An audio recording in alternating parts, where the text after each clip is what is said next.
Welcome into Locked On Phillies. The most pivotal week of the Philadelphia Phillies season starts tonight, and I'm about to say three words that I never thought I would say. Let's go Mets. I'll explain on today's Locked On Phillies. You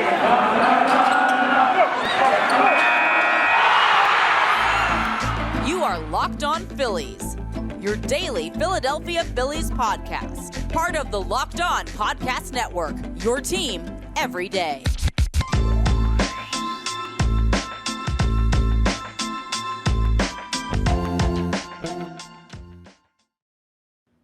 All right, it's Connor Thomas, your host of Locked On Phillies. I want to thank you for making Locked On Phillies your first listen every day. We're free and available wherever you get your podcasts. And let me start by apologizing if I caught you off guard by saying those three nasty words to start. No, they're not curse words or anything like that, but they might as well be as a Philadelphia Phillies fan.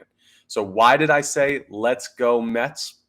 Well, the Mets, I don't love that they clinched the playoff berth last night, but they did so by beating the Milwaukee Brewers 7-2, giving the Phillies a half game of breathing room on and off night. So a good thing for the Philadelphia Phillies. The Brewers lose last night to the New York Mets. They face the Mets again in the next two nights. We're rooting for a New York Mets sweep. I don't care about the division. I don't care about I'd rather have the Braves win the division. I don't care. I'm not at the point where I want to spite the Mets so bad that I'm okay with the Phillies not making the playoffs. I want to see the Phillies make the playoffs. The Mets are going to collapse every year. They're going to do it this year in the playoffs. Who cares? I don't need them to do it in the regular season. I want the Philadelphia Phillies to make the playoffs. So unfortunately, we're going to be rooting for the New York Mets over the next couple of nights. But more importantly, we're going to be rooting for the Philadelphia Phillies. And they start a huge, huge week. This is the week that's going to make or break their playoff run. They've got two versus Toronto at home starting tonight, and then four at home versus the Atlanta Braves starting on Thursday. It's going to be a really, really interesting week. Need everyone locked in. Need Citizens Bank Park bumping. It's going to be awesome. And actually, you know what's going to be funny? Tomorrow's game might be the most attended game of the year for the Philadelphia Phillies, depending on, of course, what happens tonight and everything that you're feeling. Hopefully they don't come out and get smoked tonight, because that could change things. But tomorrow night's game, Zack Wheeler is going to make his return on the mound, which is going to be awesome. Pops off the injured list, and he won't go for a full start. He's doing that piggyback thing that I told you about with Noah Syndergaard, where Wheeler will throw 3 or 4 innings, and then Syndergaard will come in and throw 2, 3, 4 innings out of the pen, and hopefully get you to the 7th or 8th inning before you have to actually go to a regular bullpen pitcher. But not only is Zack Wheeler coming back, which will be a huge pop, not only is it a hugely important game for the playoff race, which will be a huge pop, but tomorrow is the extra dollar dog night that they added for the Philadelphia Phillies schedule. I've had so many people already ask me, hey, what are you doing Wednesday? You want to go to dollar dog night? And I'm like, I'll be there. Of course I'll be there. I love the Phillies. I love dollar dog night. I got a credential. I can get in whenever I want. Dollar hot dogs sounds great to me. It may sound stupid, but that gets fans in seats. Dollar dog night is the best promotion the Philadelphia Phillies run. Well, one of the best. They do other good stuff. The fireworks, the post-game concerts, bark in the park with all the pups. It's a different kind of dog. You can't eat those dogs. But hot dogs, dollar dog night, an incredible promotion that a lot of teams do and that the Phillies do very, very well. It's going to be awesome to see how packed the park is tomorrow. But the Phillies got to get through tonight first. And we have a lineup. We have an opponent. We have a pitching matchup. It's Kyle Gibson versus Ross Stripling in tonight's game. And Ross Stripling has been pretty darn good this year. Now, he's got a 2.94 ERA as opposed to Kyle Gibson's 4.45 ERA, a 0.99 whip. He's allowing less than a runner an inning. Kyle Gibson, 1.27, 102 Ks in 119 innings for Stripling, 149 and 151 and 2/3 for Gibson. So Gibson a little bit more of the strikeout pitcher. Stripling a little bit more pitch to contact, but light contact, because he's only given up 11 home runs so far this year and only given up 98 hits. And only walked 20. Not a guy you want to be too patient against there with Ross Stripling. Going to be pitching the contact, going to be attacking the zone. And, hey, go out and take advantage. The Phillies certainly have the opportunity to take advantage against the right-handed pitcher who's been having a really good year this year. We'll start with the Toronto Blue Jays lineup for tonight's game. Leading off, George Springer, then Vladimir Guerrero Jr. batting first, batting second, playing first. Bo Bichette playing shortstop, batting third. Alejandro Kirk will DH. Now Chapman will play third base and bat fifth. Hernandez in right field. Tapia in left field. Jansen catching. And Biggio. Seeing C. Biggio is still, in this day and age, still fun to me. But, of course, it's Kevin Biggio. Craig's son playing second base, batting ninth for the Toronto Blue Jays. And let's take a look at what they've done so far this year. George Springer's batting .260 in the leadoff spot. And then the three guys you have to worry about. Guerrero batting .281 with 29 bombs. He's a monster. Bo Bichette batting .283 with 24 bombs. He's been really good this year. Alejandro Kirk only left the yard 13 times, but he's batting .295, nearly 300. That's murderer's row. Everyone else on the team is batting .260 or lower that's in the lineup. Those guys are all batting above .280, and two of them, being Guerrero and Bichette, have 24 or more home runs. So, yeah, that's what Kyle Gibson's going to have to get through. Those are the three guys that you need to work through. And like Matt Chapman's no slouch. He's got 26 bombs. He's more of a power guy now. Teoscar Hernandez has 20 home runs. So you're going to have to worry about him playing right field for the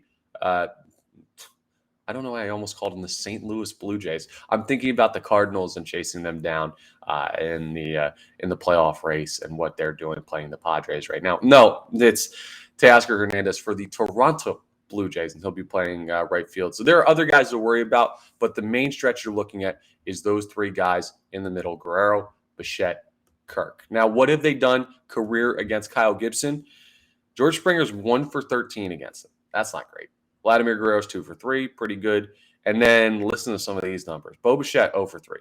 Matt Chapman, 0 for 12. Teoscar Hernandez, 0 for 7. Tapia, 0 for 3.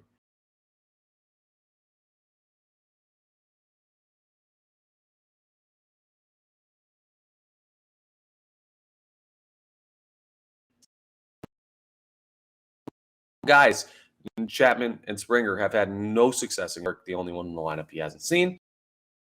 It'll be interesting to see how Gibson handles it, but that tells me he's pretty deep to the Phillies lineup if it'll let me click over to it as my laptop is. But the Phillies are going to have to trot out a good lineup to take advantage of everything going on with Ross Stripling on the mound and another good pitcher. And Rhys Hoskins is available again with the hand injury he played in the final game of the series you had down. It's going to take him some time to get settled in and be fully himself again, but we'll get him all squared away and ready to go, and hopefully he'll be ready to make a difference in this game. I'm having connection issues. Bear with me on this one, folks, because my computer is freaking out.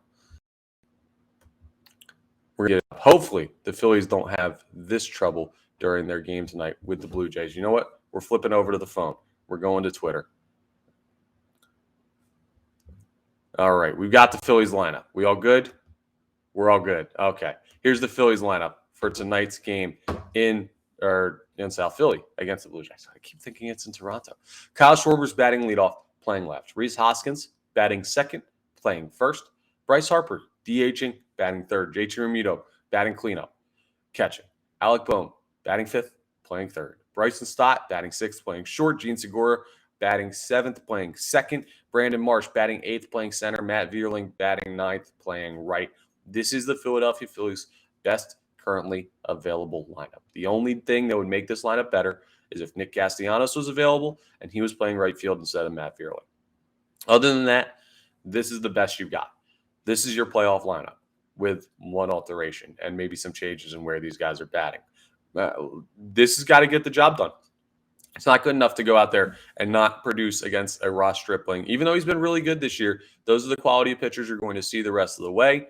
You got to take advantage of these games when you have lineups like this available. Now, what have they done career against Stripling? Schwarber's 3 for 11. Hoskins 1 for 8. Harper 4 for 7. with 2 RBIs, a guy to look at to have a big night. JT Realmuto, 3 for 5. Alec Boehm's 0 for 1. Stott's 1 for 3. Gene Segura's 3 for 11, so Segura doesn't see him as well. Righty, you kind of understand that. Brandon Marsh is 1 for 1 all time, batting 1,000. He may get 5 hits tonight.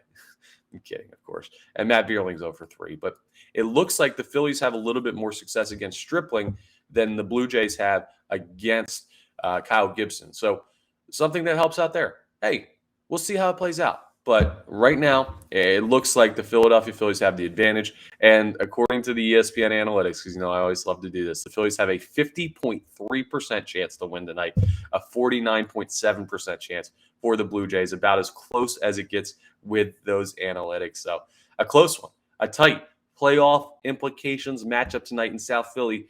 Let's see how they get it done. We'll discuss a little bit more about the schedule coming up and what's going on with the wild card race in the next segment as we come back with the next segment of Locked On Phillies. All right, these days, every new potential hire can feel like a high-stakes wager for your small business. You want to be 100% certain that you have access to the best qualified candidates available. That's why you got to check out LinkedIn Jobs.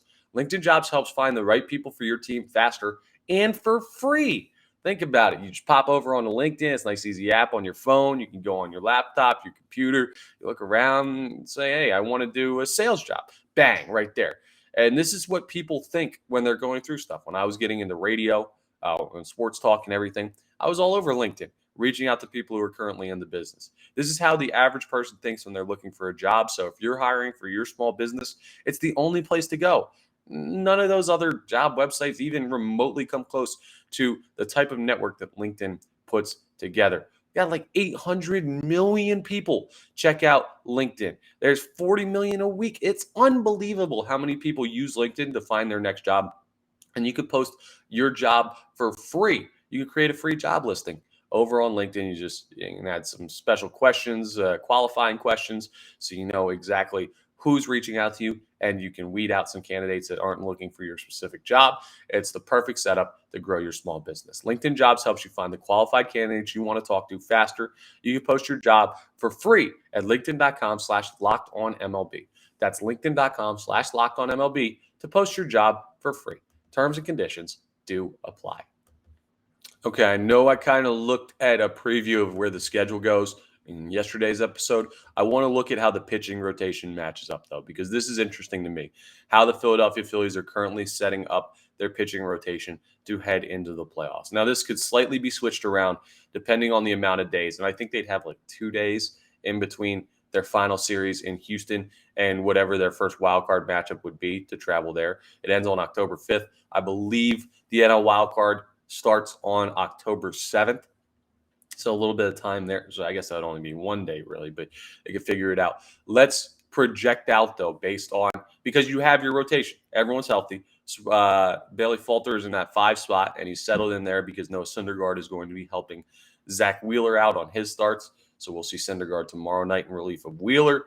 But let's read through how these pitchers match up. Not so much who's on the other side, but to figure out the rotational order and if we're set up for the playoffs. I'm doing this straight up. I don't know how they're set up. I'm finding out with you guys. So you're getting my immediate reaction to this. But Gibson throws tonight, Wheeler tomorrow, Suarez against Atlanta on Thursday, Nola against Atlanta on Friday, Falter against Atlanta on Saturday, and then Gibson again Sunday. Okay, so Gibson rounds out the Atlanta series. That's Wheeler against Chicago, Suarez against Chicago, Nola against Chicago, and Falter against Washington. That's as far as it's listed on the ESPN app. So who follows Falter? But Gibson will throw the second game in Washington, it looks like. Then it'll be Wheeler the third game in Washington. It'll be Suarez the fourth game in Washington, which means that according to this, they'll round out with Nola throwing the game on Monday, October 3rd in Houston. Tuesday, October 4th will be Bailey Falter. Then Wednesday, October 5th will be Kyle Gibson, meaning that Zack Wheeler will have had, Zack Wheeler will have had 1, 2, 3, 4. He will have had a full 5 days of rest to start the first game of the playoffs. Perfect. He's in great position. Nola will have had, because his last start is going to be the first game in Houston. If he throws the second game of the playoffs, he will have had 1, 2, 3, 4 days of rest. So a little bit of short rest for Nola. You'd like to see him have more, but hey, it is what it is. Unless they're considering throwing Ranger Suarez in that second game, which I don't know how you could be, but Suarez is set up to be that guy, being that he's throwing right behind Wheeler in the rotation right now. Maybe Suarez and Nola starts will flip between the Washington and Houston series, and depending how the playoff race goes and everything like that, you win a couple games, the Brewers lose a couple, you handle the Washington Nationals, and all of a sudden you're locked into a playoff spot before you head to Houston. It's possible.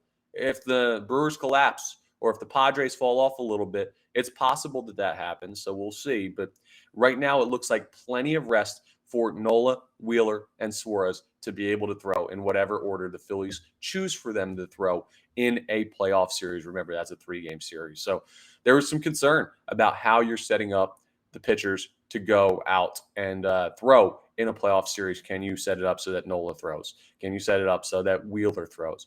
And Rob Thompson has handled it well. Tell you what it also looks like. Kind of looks like the injury to Zack Wheeler gave them a lot of flexibility. This is a thought I'm developing in my mind right now. So bear with me. I'm talking this out myself. But the Zack Wheeler injury gives you the opportunity to place him back in the rotation wherever you want. I understand you have to have the opening, but you can move some guy and have him throw on longer rest, shorter rest, skip a start for somebody, move someone to the bullpen like they did with Noah Syndergaard from his start and give him that opportunity. But it wasn't a good thing that Wheeler got hurt. But because he got hurt, it may have actually worked out to benefit the Phillies by giving them the opportunity to put him in the position to have a perfect 5 days rest to start the first playoff game on the 7th. So, hey, that's good news. That's a really, really good work by the Philadelphia Phillies too. And it's not complicated, right? It's just simple math. He throws 5 days in advance of his start. He throws 4 or 5 days in advance of his start. He throws 4 or 5 days in advance of his start. And all of a sudden you have a playoff rotation. It's not that complicated, but hey, there have been Phillies teams in the past that wouldn't have done this correctly, that would have found a way to mess this up. This Philadelphia Phillies team, Rob Thompson is handling things. He's taking care of the tough decisions. It's why he's been a great manager for them. And he's doing the little things well as well. It's not just the toughest decisions. It's the little ones, like just making sure the guys are throwing on the right time frame to get out there. Now, hopefully, Wheeler will look good. Now, Wheeler is going to have a couple of starts where he's limited. That'll be tomorrow night. He'll also be limited in Chicago against the Cubs. And then his last start will be against the Washington Nationals in that 4-game series. That will be the stretch-out determination start. Now, it works out perfectly as well because that's a bad opponent. That's an opponent who's basically – they're not tanking, but they can't win a game. They're like forced tanking. I think we just call that they stink. But it's a perfect ramp-up start. Wheeler has a tough one against Toronto, and then an easier one against Chicago, and then even easier one against Washington. So you should be able to extend his innings out and work him back from that tendonitis he was having, get him in perfect position to be all cylinders firing for the playoffs. I mean, listen, they're set up for it. They just got to win the games to get there. And frankly, I believe they will. I'm still firmly in the camp that the Philadelphia Phillies are a playoff team. I'm still firmly in the camp that they should be getting ready and gearing up as if they're going to make the playoffs because I'm very confident that they are. You got to take care of business tonight against the Toronto Blue Jays, and we will see how that plays out. Now, coming up as we wrap up today's episode, we're going to do some stepping off. I know it's not the middle of the week, but with the off day yesterday and everything, I still got to get that off the pole out. Monday Night Football took over my life yesterday. Good win by the Birds. Good work by them. But we're going to talk a little bit about some things going on around the league. 2 things in particular. 2 larger-than-life players that can leave the ballpark at any time that are making history across Major League Baseball. And I want to take the time to give them their props because it's a fun story around baseball, and it takes us away from the constant near doom of following the Phillies close to being overtaken in a wild card race again. It gives us a little bit something to ease our mind. So we'll discuss that next in Stepping Off as we wrap up today's Locked On Phillies. Okay, it's time for Stepping Off. Stepping Off, if you're not familiar, it's a part of the show where it's a segment we step off the rubber, basically. You're not going to be able to do that as much next year when the new pitch clock rules are employed across Major League Baseball. But It's like stepping outside the lines of baseball, taking a deep breath, collecting our thoughts, and getting back to the game. Sometimes we get so zoned in on the Phillies, it's like we need to take a little bit to discuss something outside of them, so we don't go insane in the echo chamber of will they make the playoffs or won't they? And we've got a perfect couple of things to focus on in today's stepping off, because two players are close to making history in Major League Baseball right now. And they're, of course, Albert Pujols in St. Louis and Aaron Judge up there in New York. Now, we'll start with Judge because his is more immediate. He's doing the the incredible act of putting together one of the greatest seasons of all time. He's possibly going to win the American League Triple Crown. He'll be the first Triple Crown winner since Miguel Cabrera. That's going to be awesome. And that's in either league. That's not just in the American League. He'll be the first Triple Crown winner since Miguel Cabrera, which was, man, how long ago? 2011? It feels like it was forever ago. So that's huge. That's going to be very, very exciting to watch. But also the home run count. He's at 59. He's one away from hitting 60. There have only been, I believe, like 5 seasons of 60 home runs ever in Major League Baseball. He's looking at the American League record, which would be 62 home runs. That would be the Yankees record as well, because that was set by Roger Maris, of course. Good documentary out there, 61 with an asterisk behind it, where people discuss whether or not that was the real home run record.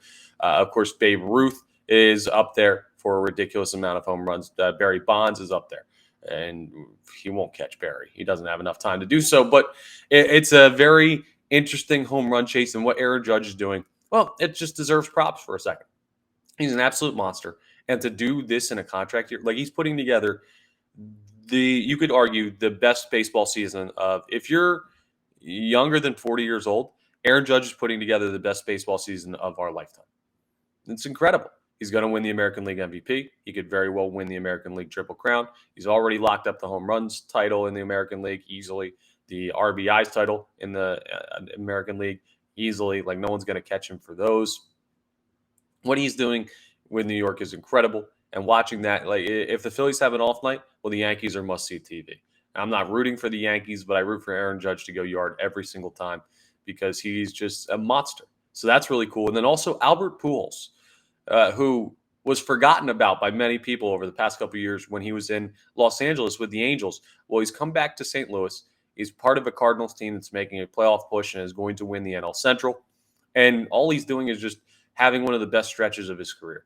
He's incredible, and he's 2 home runs away from 700. He has 698 career home runs. So clear 700, and he'll be only, I believe, the 4th player in Major League history to do that. Bonds is over, Aaron is over, Ruth is over, and then it would be Pujols. So it's a great opportunity for him to make history too. And people are going to all of his games. I've had buddies say that they're going to travel if he gets to 699 to all of his games and try and catch that home run. I know Zach Campbell, who everyone hates because he's the foul ball loser nerd guy. Yeah, and I can't argue with that sentiment. He's very nerdish and has loser tendencies, pushing kids out of the way for foul balls and fly balls and everything and home runs and whatever. He's going to try and catch it. I hope he doesn't, but it's awesome what Pujols is doing. One of my favorite players growing up, the machine, back in his original days with the Cardinals, when he played the outfield a little bit, when he played first base, when he didn't just DH, when he was one of the best players in baseball, when he was a perennial all-star.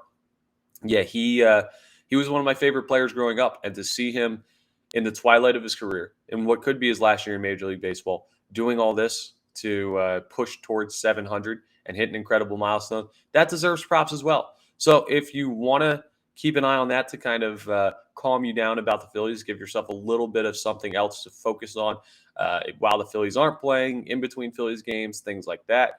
Those are 2 of the most interesting storylines. Those are the 2 most interesting storylines in baseball, not just this year, maybe the last 5-10 years. So things to watch there. Very, very exciting stuff. So keep an eye on Aaron Judge. Keep an eye on Albert Pujols.